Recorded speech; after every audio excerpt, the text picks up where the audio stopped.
When we think of Venetians, some of us have visions of people dressing for Carnivale or streets travelled by boat. Others can hear the catchy sounds of 1980s synth pop bands. Welcome to the Bondi Scrapper channel. Today we're looking at Venetian blinds. So I get a lot of Venetian blinds on my travels when I am out and about, which at the moment isn't very much, but that's life.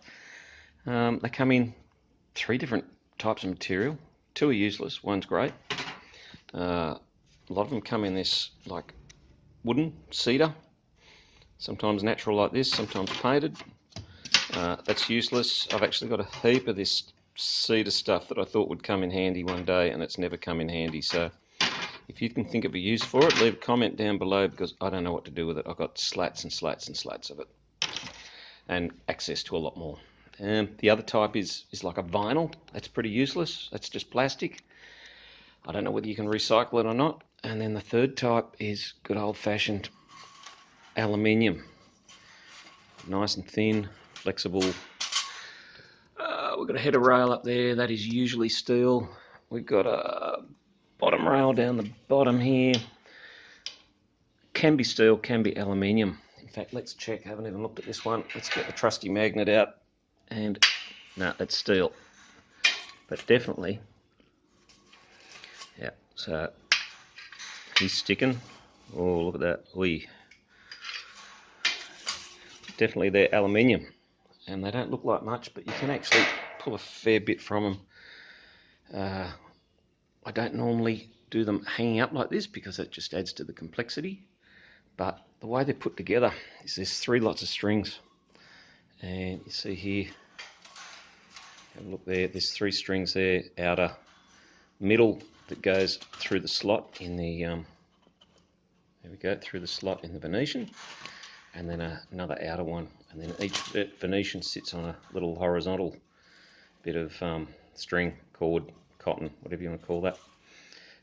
And the way to get them out, the quickest and easiest way, I've seen people really struggle with these, and they can be, yeah, I mean, I bet you I mucked this up. But the way to get them out is to cut this middle string and remove it, and then slide everything out sideways. So let's just have a look here.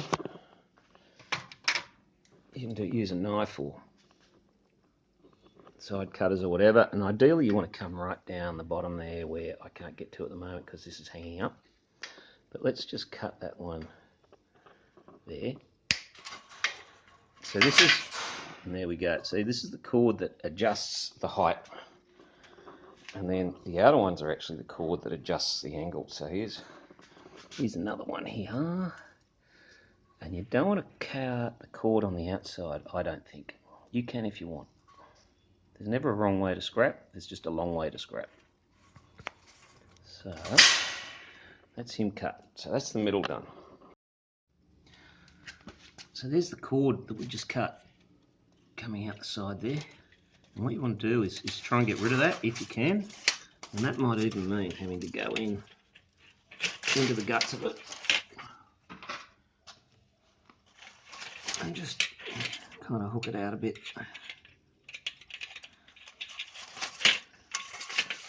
Like that.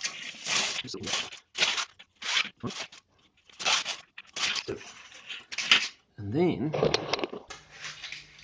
grab these and just try and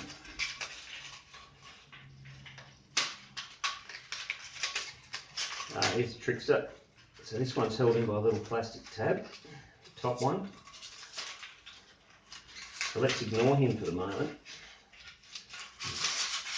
And then just kind of pull them out.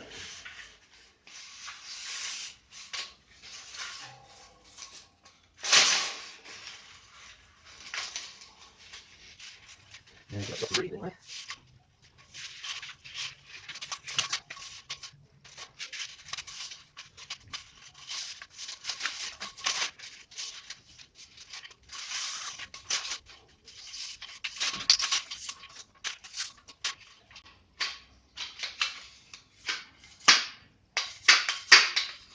So that's held in by something. This top one definitely has these little plastic retainers on it. Get them off with your fingers.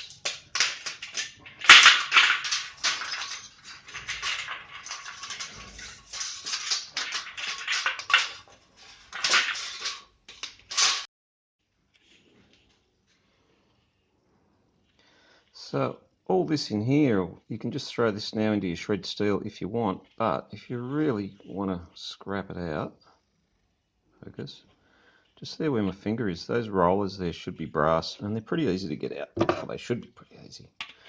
My famous last words, should be pretty easy. How is that held in?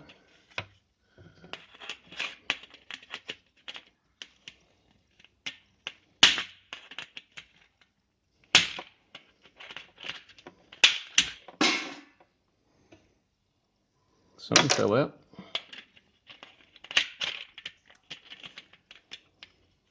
So there's a little pin in there that went through that holds it in, and then this pops out from the outside. Yeah, so that thing's brass, that little bit there. So that'll come apart with a decent pair of side cutters, which these ones aren't.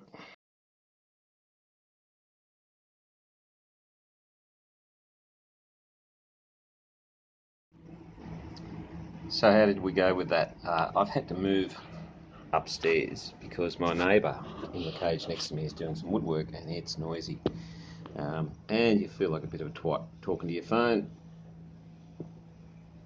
Well, no one else is there, to be honest.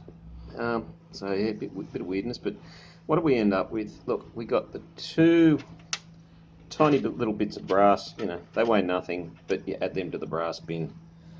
An aluminium rivet, 2 bits of stainless steel, so they're for the stainless steel bin, that's for the aluminium bin. We've got a little ladder that you can use to allow the mice to escape from your house when it's burning, I guess, or throw it in the bin. Got some decent cord there to use to tie the tomatoes up and things like that in the garden. Ended up with a bit of shred steel there, which I've bundled up, broken up to fit into the bin that I use at the moment. And you got this lovely big chunk of general aluminium. So was it worth doing? Well, as is, there was 1.1 kilograms, which take it in, that'd be shred steel. They just throw it in the general steel bin, 7 cents a kilo. So it's worth about 8 cents Aussie. I'll put the prices up in all the other languages, but 8 cents, not a lot of money. If we put, as it turned out, there was 0.36 kilos of steel. That's the shred stuff anyway, so we brought it back to that. 7 cents a kilo, so that's worth, being very optimistic, 3 cents. It's actually worth about 2.5 cents. And general aluminium, and this is where it all comes good, general aluminium, which was all the slats, there was 0.73 of a kilo there. General aluminium, last time I looked, was worth 70 cents a kilo. That could have varied a little bit, but let's call it 70 cents a kilo.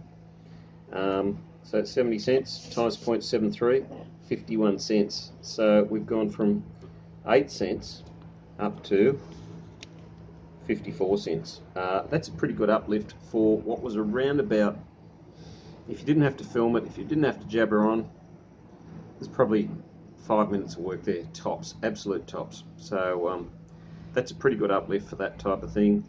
People don't generally throw out one Venetian blind at a time. Last time I got some, there was 15 there.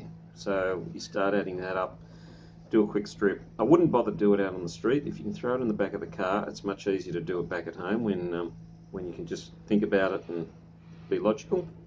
But I hope you enjoyed that video. So thank you for watching. For the love of all things holy and sacred, can you please subscribe to the channel?